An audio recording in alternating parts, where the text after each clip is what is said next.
ញញឹមស្រោមលែបើក៏ឃើញព្រាមហើយតបចិត្តស្ទើរមិនបានសេចសតជាងសភៅតែបើចង់ចែកចៅយកទៅឲ្យបាន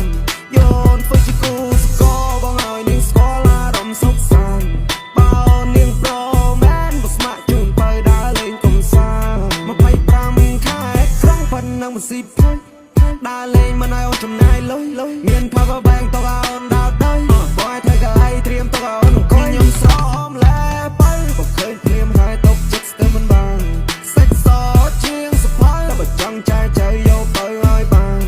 យោនធ្វើជាគូស្គរបងឲ្យនាងស្គាល់អារម្មណ៍សុខសាន្តបើនាងប្រ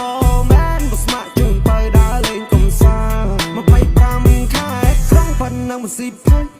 ដើរលេងមិនឲ្យអូនចំណាយលុយមាន power bank តកអូនដើរទៅបងឲ្យធ្វើកៅអីត្រៀមតកអូនអង្គុយខ្ញុំស្រោមលែបើក៏ឃើញព្រាមហើយតបចិត្តស្ទើរមិនបាន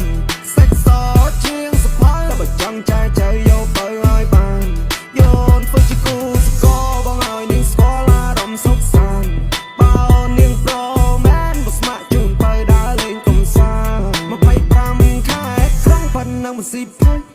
ដើរលេងមិនឲ្យអូនចំណាយលុយមាន power bank តកអូនដើរទៅបងឲ្យធ្វើកៅអីត្រៀមតកអូនអង្គុយខ្ញុំស្រោមលែបើក៏ឃើញព្រាមហើយតបចិត្តស្ទើរមិនបាន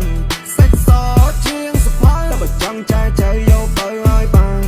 យោនធ្វើជាគូស្គរបងឲ្យនាងស្គាល់អារម្មណ៍សុខសាន្តបើនាងប្រមែនបើស្ម័គ្រជូនទៅដើរលេងកំសាន្ត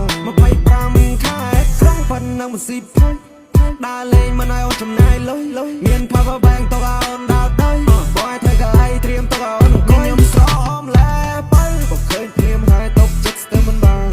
សេចសតជាងសភៅតែបើចង់ចែកចៅយកទៅឲ្យបានយោនធ្វើជាគូស្គរបងឲ្យនាងស្គាល់អារម្មណ៍សុខសាន្តបើនាងប្រមែនបើស្ម័គ្រជូនទៅដើរលេងកំសាន្ត25ខែត្រង់ប៉ុណ្ណឹងមិនស៊ីភ្លេច